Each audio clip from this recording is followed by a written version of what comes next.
Good evening सभी साथियों को। इकोनॉमिक्स की क्लास चल रही थी और इसमें आज हम एक और टॉपिक में आगे बढ़ रहे हैं। टॉपिक का नाम है अंतर्राष्ट्रीय संगठन, इंटरनेशनल ऑर्गेनाइजेशन इनको कहते हैं। और इसमें कुछ जो संस्थाएं हैं ये बहुत इंपॉर्टेंट संस्थाएं होती हैं जिनमें से अक्सर क्वेश्चन पूछे जाते हैं और उन्हीं संस्थाओं पर हम आगे बढ़ने का प्रयास कर रहे हैं और इनको समझते हैं।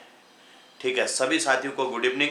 और हेडिंग लिखेंगे अंतर्राष्ट्रीय संस्थान या संगठन, इंटरनेशनल ऑर्गेनाइजेशन। और इसमें सबसे पहला जो संगठन है इसका नाम है अंतर्राष्ट्रीय मुद्रा कोष।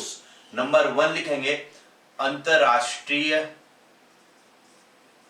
मुद्रा कोष, IMF कहते हैं, इंटरनेशनल मॉनेटरी फंड भी इसे कहा जाता है। अंतर्राष्ट्रीय मुद्रा कोष को इंटरनेशनल मॉनेटरी फंड के नाम से जाना जाता है। ठीक है, ठीक है, ठीक है, सभी को गुड इवनिंग। और हेडिंग लिखिए अंतर्राष्ट्रीय मुद्रा कोष। अब सबसे पहले इसके बारे में हम बात करते हैं, इसकी स्थापना कब हुई। स्थापना 1945 में, 1945 में एक सम्मेलन हुआ था। इसे ब्रेटन वुड सम्मेलन, ठीक है, ब्रेटन वुड सम्मेलन के दौरान इसकी स्थापना हुई थी। IMF और विश्व बैंक, ये दोनों के दोनों जो संस्थाएं हैं इनकी स्थापना 1945 में ब्रेटन वुड समझौते के तहत इनकी स्थापना हुई थी। और ये दोनों के दोनों एक साथ इनकी स्थापना हुई। जैसा कि आप सब जानते हो, द्वितीय विश्व युद्ध 1939 में शुरू हुआ था और 1944 तक लगभग द्वितीय विश्व युद्ध चला था। और द्वितीय विश्व युद्ध के बाद विश्व के विभिन्न देशों की स्थितियां बहुत खराब हो गई थी। कई देश बर्बाद हो गए थे इस द्वितीय विश्व युद्ध में। उसके बाद अब उनको दोबारा से उन देशों को आगे बढ़ने के लिए सहायता की जरूरत थी। तो इसीलिए जो है विश्व बैंक और IMF जैसी संस्थाओं की स्थापना की गई ताकि इन देशों को ऋण दिया जाए और ये देश आगे की तरफ बढ़ सके। ठीक है, तो इसी क्रम में ये जो अंतर्राष्ट्रीय मुद्रा कोष है, इंटरनेशनल मॉनेटरी फंड की स्थापना 1945 में ब्रेटन वुड समझौते के तहत हुई थी। और इसमें न केवल IMF की स्थापना बल्कि इसके साथ विश्व बैंक की भी स्थापना हुई थी। इसलिए जो IMF है इसे विश्व बैंक की जुड़वा बहन कहते हैं। IMF को विश्व बैंक की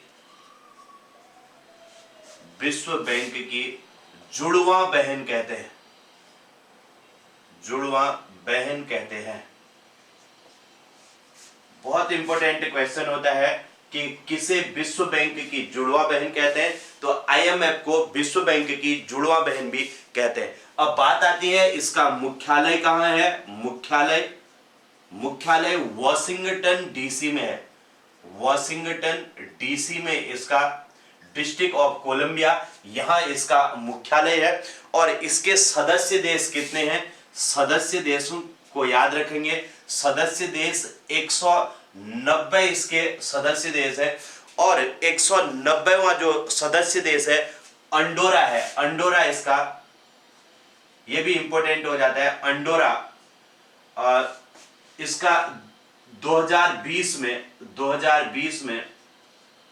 190वां सदस्य देश बना। इस बात को ध्यान रखना है। इसका 20 जो 190वां सदस्य देश कौन सा है, तो अंडोरा सन 2020 में इसका सदस्य देश बना था।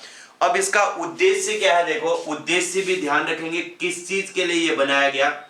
उद्देश्य, अब एक भुगतान संतुलन, आपने नाम किसी ने सुना होगा, किसी ने नहीं भी सुना होगा।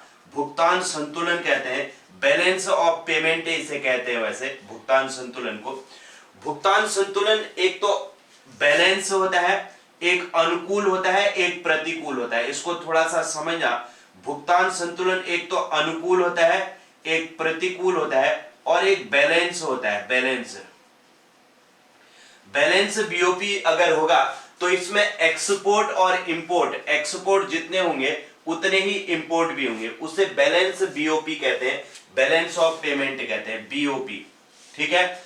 अब अनुकूल कब होगा? जब हमारे एक्सपोर्ट अधिक हो रहे हों, एक्सपोर्ट जो है ग्रेटर देन इंपोर्ट होंगे, तो हमारा जो बीओपी होता है वो हमारे अनुकूल होता है। लेकिन अगर हमारे एक्सपोर्ट कम हो रहे हैं, एक्सपोर्ट तो कम हो रहे हैं लेकिन हमें इंपोर्ट ज्यादा करना पड़ता है, तो भुगतान संतुलन हमारा प्रतिकूल हो जाता है। ठीक है। किसी भी देश का अगर बीओपी प्रतिकूल होता है तो ऐसे में इसका मतलब है कि उस देश की स्थिति जो है वो खराब होने की आशंकाएं हैं, क्योंकि आने वाले समय में उसके लिए बहुत बड़ी ज्यादा चुनौतियां आएंगी, क्योंकि उसका जो बीओपी है वो प्रतिकूल है, उसके अनुकूल नहीं है बल्कि प्रतिकूल है। उसमें उसे नुकसान होना है क्योंकि उसके एक्सपोर्ट जो है वो कम हो रहे हैं, इंपोर्ट विदेशों से ज्यादा खरीद रहा हो लेकिन एक्सपोर्ट कम कर रहा है। ऐसे में उसको जो विदेशी मुद्राएं हैं वो कब तक वो भर पाएगा? जब तक उसके पास विदेशी मुद्रा है तब तक तो चल रहा है, लेकिन फिर आने वाले समय में उसके लिए स्थितियां खराब हो जाती हैं ऐसे देशों की। तो जिन देशों का भुगतान संतुलन प्रतिकूल होता है उनके भुगतान संतुलन को अनुकूल करने के लिए यह सहायता प्रदान करती है। आईएमएफ का काम क्या है? आईएमएफ का मुख्य रूप से उद्देश्य है प्रतिकूल भुगतान संतुलन को ठीक करने के लिए सहायता प्रदान करना। अब यह आपको समझ आ गया होगा कि बैलेंस ऑफ पेमेंट क्या होता है या फिर बीओपी क्या होता है। बैलेंस ऑफ पेमेंट कहते हैं, बीओपी का मतलब बैलेंस ऑफ पेमेंट होता है। ठीक है। तो इसी के लिए यह काम करता है। इसका उद्देश्य अब हम फिर मैं आगे बीओपी एक टॉपिक ही आपको पढ़ा दूंगा, समझा दूंगा। एक बीओपी होता है, एक बीओटी होता है, बैलेंस ऑफ पेमेंट और बैलेंस ऑफ ट्रेड होता है। ठीक है। उद्देश्य क्या है? देखो, प्रतिकूल भुगतान संतुलन, प्रतिकूल भुगतान संतुलन, भुगतान संतुलन को ठीक करने के लिए, ठीक करने के लिए सहायता प्रदान करना, सहायता प्रदान करना, ये इसका काम है। ठीक है। तो इसको ध्यान रखेंगे। जो आईएमएफ है इसका काम क्या है? प्रतिकूल भुगतान संतुलन को ठीक करने के लिए सहायता देना। और जो इसके सदस्य देश हैं 190 सदस्य देश हमने कहा है, कहे तो दूसरा पॉइंट इसमें कह सकते हो कि सदस्य देशों को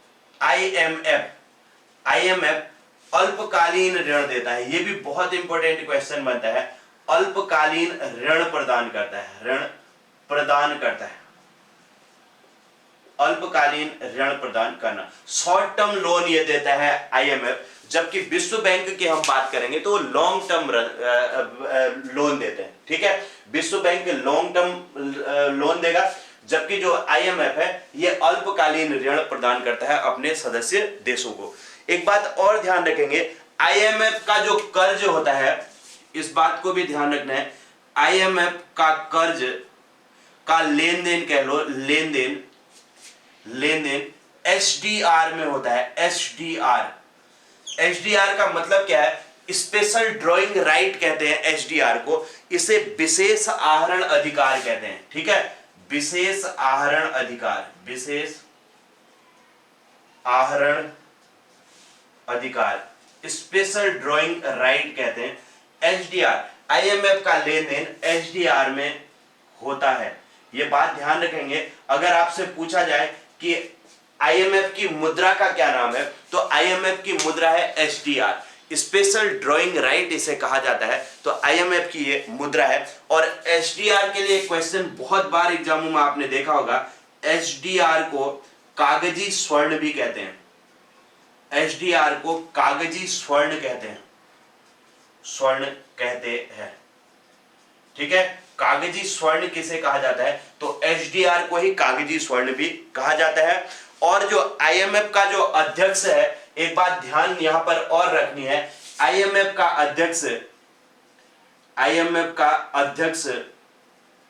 अध्यक्ष यूरोपियन नागरिक होता है, यूरोपियन नागरिक ही होता है, यूरोपियन नागरिक होता है। ठीक है। आईएमएफ का जो अध्यक्ष होगा वो हमेशा यूरोपियन नागरिक होता है, ये बात भी ध्यान रखनी है। और अभी जो अध्यक्ष है क्रिस्टालिना जॉर्जीवा इसकी वर्तमान अध्यक्ष हैं। तो लिख लेना वर्तमान अध्यक्ष का नाम भी इसका पूछा जाता है, तो इनका नाम है क्रिस्टालिना जॉर्जीवा इसकी वर्तमान आईएमएफ की अध्यक्ष है। ठीक है, क्रिस्टालिना जॉर्जीवा इसकी वर्तमान अध्यक्ष है। और एक वर्ल्ड इकोनॉमिक आउटलुक रिपोर्ट आती है, ये भी आप लोग नोट करके यहां पर लिख देंगे world economic outlook report IMF जारी करता है। ठीक है, तो ये वर्ल्ड इकोनॉमिक आउटलुक रिपोर्ट किसके द्वारा जारी की जाती है? तो ये आईएमएफ के द्वारा ही जारी की जाती है। ठीक है, तो आईएमएफ के बारे में आपको इतनी बातें समझनी है जो कि इंपॉर्टेंट है। क्या क्या कहा हमने, देखो सबसे पहले आईएमएफ का फुल फॉर्म याद रखना, इंटरनेशनल मॉनेटरी फंड या अंतरराष्ट्रीय मुद्रा कोष कहते हैं। स्थापना 1945 में ब्रेटन वुड समझौते के तहत हुई थी, इसको समझौता भी कह सकते हो, ब्रेटन वुड समझौते के तहत, ठीक है, के तहत हुई। और इसके साथ साथ विश्व बैंक की भी स्थापना हुई थी, इसलिए आईएमएफ को विश्व बैंक की जुड़वा बहन कहते हैं। मुख्यालय वॉशिंगटन डीसी में, सदस्य देश 190 है। अंडोरा 2020 में 190वां सदस्य देश बना। इसका उद्देश्य प्रतिकूल भुगतान संतुलन को ठीक करने के लिए सहायता प्रदान करना, और सदस्य देशों को आईएमएफ अल्पकालीन ऋण प्रदान करता है। और आईएमएफ का लेन देन एचडीआर पर होता है, एचडीआर को कागजी स्वर्ण कहते हैं। और आईएमएफ का अध्यक्ष यूरोपियन नागरिक होता है। वर्तमान अध्यक्ष क्रिस्टालिना जॉर्जीवा है। और world economic outlook report IMF के द्वारा ही जारी की जाती है। ठीक है, अब हेडिंग लिखेंगे विश्व बैंक समूह।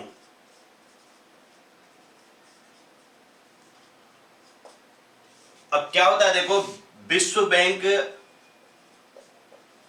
बैंक और उसके चार अन्य सहयोगी संगठनों को मिलाकर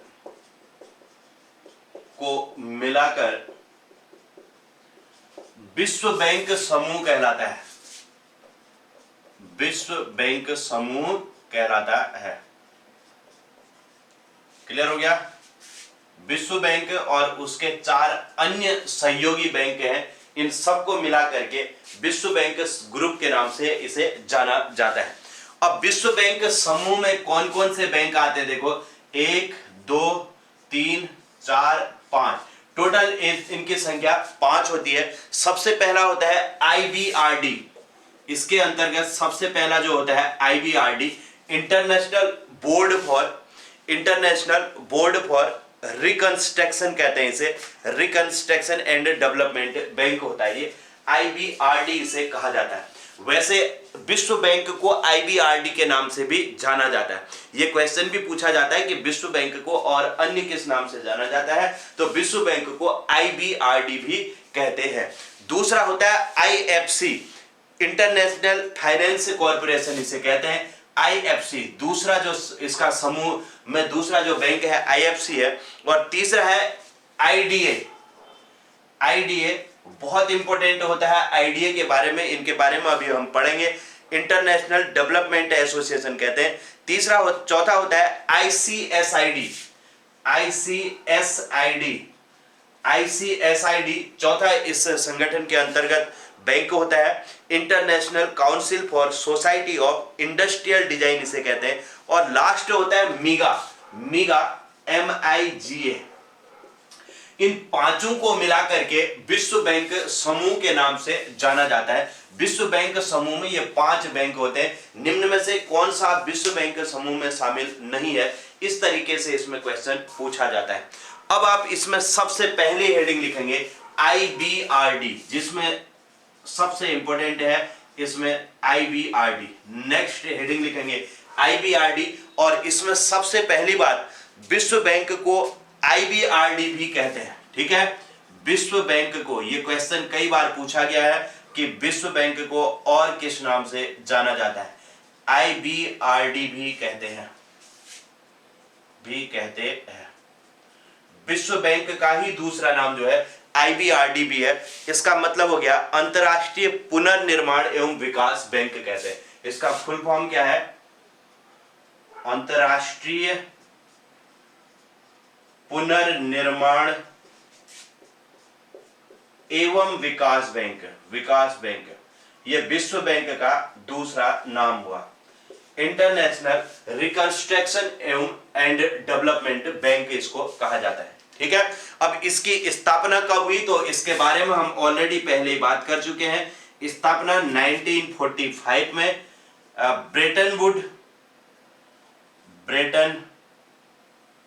ब्रेटन वुड समझौते के तहत इसकी स्थापना हुई थी, समझौते के तहत। ठीक है, किसके साथ? IMF के साथ इसकी भी स्थापना हुई थी। अब बात आती है इसका मुख्यालय कहां है, तो सेम वही मुख्यालय होगा जो कि मुख्यालय IMF का जो मुख्यालय था वॉशिंगटन डीसी में इसका भी मुख्यालय। डीसी का मतलब डिस्ट्रिक्ट ऑफ कोलंबिया होता है। सदस्य देश कितने हैं, तो इसके सदस्य देशों की संख्या, सदस्य देश 189 है। कितने हैं? 189। वहां पर हमने 190 कहा था और उसका जो है 190वां देश भी हमने देखा था कि अंडोरा जो है 190वां देश था, लेकिन इसका 189वां देश, अंतिम देश जो है, अंतिम देश इसमें शामिल होने वाला नौरू, अंतिम देश कौन सा था? तो नौरू इसका अंतिम देश था जो इसमें शामिल हुआ था। यह क्वेश्चन भी कई बार एग्जाम में आ चुका है। ठीक है, तो इस बात को भी ध्यान रखना है। विश्व बैंक में शामिल होने वाला अंतिम देश कौन सा है? तो नौरू है। और इसका कार्य क्या है? इसका कार्य है कि अपने सदस्य देशों को, इसका उद्देश्य लिख लेते हैं, उद्देश्य सदस्य देशों को, अभी मैंने पहले भी बताया था कि सदस्य देशों को पुनर्निर्माण हेतु, रिकंस्ट्रक्शन के लिए, पुनर्निर्माण हेतु दीर्घकालीन ऋण प्रदान करना। ये कैसा ऋण प्रदान करता है? तो दीर्घकालीन ऋण प्रदान करना, ये इसका काम है, ऋण प्रदान करना। IMF के बारे में मैंने कहा था कि वह शॉर्ट टर्म का लोन देता है, जबकि जो विश्व बैंक होता है ये लॉन्ग टर्म के लोन प्रदान करता है अपने सदस्य देशों को। ठीक है, तो इस बात को आपने ध्यान रखना है। और इसमें देखो विश्व बैंक के जो अध्यक्ष हैं, इसके वर्तमान अध्यक्ष कौन है, इसको भी याद रख लेना, डेविड मालपास इसके अध्यक्ष हैं। और इन चीजों को आपने एग्जाम में जाने से पहले एक बार क्रॉस चेक कर लेने हैं, क्योंकि उस समय पर जब कोई चेंजिंग होंगे तो उस हिसाब से आपको ये चीजें वहां पर लिखनी है। ठीक है, और एक वर्ल्ड डेवलपमेंट रिपोर्ट होती है, ये विश्व बैंक द्वारा जारी की जाती है, ये याद रखना, वर्ल्ड डेवलपमेंट रिपोर्ट विश्व बैंक जारी करता है, विश्व बैंक जारी करता है या फिर IBRD जारी करता है। वर्ल्ड इकोनॉमिक जो वहां पर हमने देखा था, IMF जो है वर्ल्ड इकोनॉमिक आउटलुक रिपोर्ट जारी कर रहा था। वर्ल्ड इकोनॉमिक आउटलुक रिपोर्ट कौन जारी कर रहा था? IMF। जबकि वर्ल्ड डेवलपमेंट रिपोर्ट कौन जारी कर रहा है? World bank. ठीक है, तो ये इनकी रिपोर्ट में अंतर होता है और यहां से क्वेश्चन पूछे जाते हैं, इसलिए इन चीजों पर आपने फोकस करना है। तो एक एक पॉइंट आपने ध्यान देना है। IBRD international bank for reconstruction and development, मतलब अंतरराष्ट्रीय पुनर्निर्माण एवं विकास बैंक इसका पूरा नाम है, और विश्व बैंक को ही IBRD कहते हैं। स्थापना 1945 में ब्रेटन वुड्स समझौते के तहत हुई, मुख्यालय वॉशिंगटन डीसी, सदस्य देश 189 और अंतिम सदस्य देश इसका नौरू बना।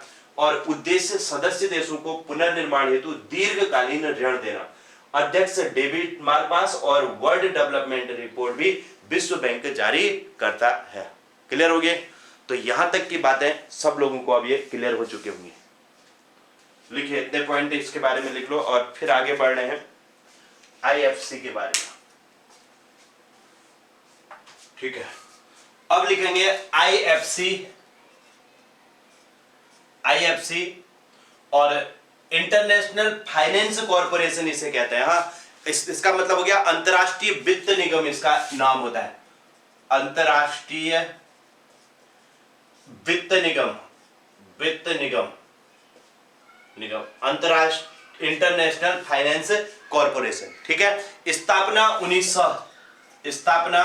1956 में, अभी तक 1945 पढ़े थे, अब 1956 में 1956 में इसकी स्थापना हुई थी, ठीक। और इसका उद्देश्य क्या है, देखो, जो सदस्य देश है ना, सदस्य देशों के जो प्राइवेट सेक्टर होता है, निजी उद्योग जो होते हैं, सदस्य देशों के निजी उद्योगों को बिना सरकार की गारंटी के ऋण देना। मनीषा माइक ऑफ करो।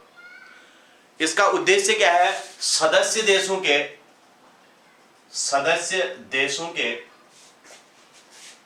निजी उद्योगों को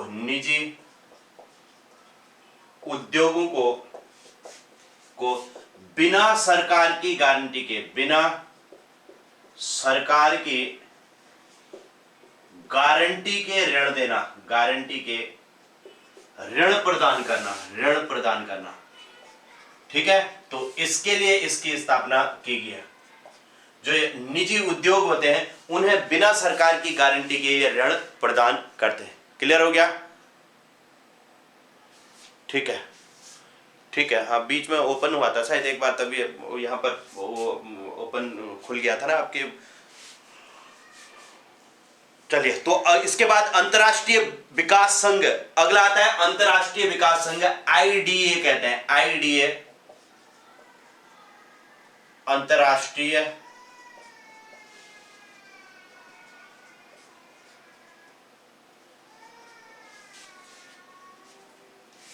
इंटरनेशनल डेवलपमेंट एसोसिएशन इसे कहते हैं। स्थापना 1960 में हुई थी, स्थापना 1960 में, ठीक है। सबसे पहली बात, अब इसका उद्देश्य क्या है, देखो, इसका उद्देश्य ध्यान रखेंगे, उद्देश्य इसका बहुत इंपॉर्टेंट है। ये संस्था होती है आईडीए, इंटरनेशनल डेवलपमेंट एसोसिएशन इसे कहते हैं। इसका उद्देश्य है विश्व बैंक की, इसे देखो, इसे आईडीए को विश्व बैंक की रियायती ऋण उपलब्ध कराने वाली खिड़की कहते हैं, ऋण उपलब्ध कराने वाली खिड़की कहते हैं। ये क्वेश्चन कई बार आपने एग्जाम में देखा होगा कि रियायती ऋण उपलब्ध कराने वाली खिड़की किसे कहते हैं। आईडीए को विश्व बैंक की रियायती ऋण उपलब्ध कराने वाली खिड़की कहते हैं, या फिर उदार ऋण खिड़की, अथवा देखो, अथवा आईडीए को विश्व बैंक की उदार ऋण खिड़की भी कहते हैं, उदार ऋण खिड़की भी कहते हैं, खिड़की कहते हैं। ये क्वेश्चन बहुत इंपॉर्टेंट है, वेरी वेरी इंपॉर्टेंट क्वेश्चन में से है, और इसके ऋणों पर ब्याज नहीं देना पड़ता है, इसलिए इसे ऐसा नाम दिया जाता है। इसके ऋणों पर ब्याज नहीं देना पड़ता, ब्याज नहीं देना पड़ता। और भारत जो है, भारत सर्वाधिक ऋण आईडीए से ही लेता है, आईडीए से ही लेता है। ये भी ध्यान रखना, विश्व बैंक से लेता है मतलब आईडीए से ही ये ऋण लेता। तो ये कुछ इसके बारे में फैक्ट है। इसका उद्देश्य क्या है, अपने सदस्य देशों को बिना ब्याज के ऋण उपलब्ध कराना, ठीक है। तो अब आप अगली हेडिंग लिखेंगे इसके बाद आईसीएसआईडी, नेक्स्ट लिखेंगे ICSID, international council for for society of industrial development, ये इसका फुल फॉर्म है। International council for society of industrial development. स्थापना 1966 में, स्थापना लिखेंगे, स्थापना 1966 में, ठीक है। इसका उद्देश्य क्या होता है, देखो उद्देश्य निवेश संबंधी, निवेश इन्वेस्टमेंट संबंधी विवादों को सुलझाना, विवादों को सुलझाना, ये इसका काम है। निवेश संबंधी विवादों को सुलझाना इसका काम है, ठीक है, ठीक है, ठीक है, ठीक है, ओके, ठीक है। तो निवेश संबंधी विवादों को सुलझाना इसका काम होता है, इसको भी आप लोगों ने ध्यान रखना है। इसके बाद जो लास्ट आता है मीगा, मीगा का मतलब क्या है, देखो इसको समझना। मीगा, इसका फुल फॉर्म बहुपक्षीय निवेश गारंटी एजेंसी, ये इसका नाम है। बहुपक्षीय निवेश guarantee agency, multilateral investment guarantee agency से कहा जाता है। मल्टीलेटरल इन्वेस्टमेंट गारंटी एजेंसी, ये मीगा का फुल फॉर्म है और इसकी स्थापना 1988 में हुई, स्थापना 1988 में। अब ये गारंटी एजेंसी लिखा है तो इसका काम क्या है, निजी निवेश को प्रोत्साहन देना। इसका उद्देश्य क्या है, देखो उद्देश्य जो निजी निवेश है, निजी मतलब प्राइवेट, हाँ, निवेश मतलब इन्वेस्टमेंट होता है, को प्रोत्साहन देना, प्रोत्साहन देना। उसके लिए ये खुद की गारंटी लेकर के उस पर काम करता है कि भाई प्राइवेट सेक्टर को जो है गारंटी देता है निवेश बढ़ाने के लिए, उनको आगे बढ़ाने के लिए निजी निवेश को प्रोत्साहन देने का इसका काम है। तो इतनी चीजें, ये 5 विश्व बैंक की ग्रुप के अंतर्गत ये संस्थाएं थी, इनको आपने ध्यान रखना है। वर्ल्ड बैंक में सबसे पहले हमने किसके बारे में बात की थी, सबसे पहले आईबीआरडी, दूसरा आईएफसी, तीसरा आईडीए के बारे में पढ़ा, चौथा हमने आईसीएसआईडी के बारे में पढ़ा, आईसीएसआईडी, और पांचवा हमने यहां पर मीगा के बारे में पढ़ा। ये 5 संस्थाएं जो है वर्ल्ड बैंक के अंतर्गत आती हैं।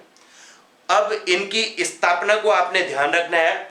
1945 में इसकी स्थापना, 1956 में इसकी स्थापना हुई थी और 1960 में इसकी स्थापना हुई थी, 1960 में, और आईसीएसआईडी की 1966 में, 1966 में, और मीगा की 1988 में स्थापना हुई थी, ठीक है।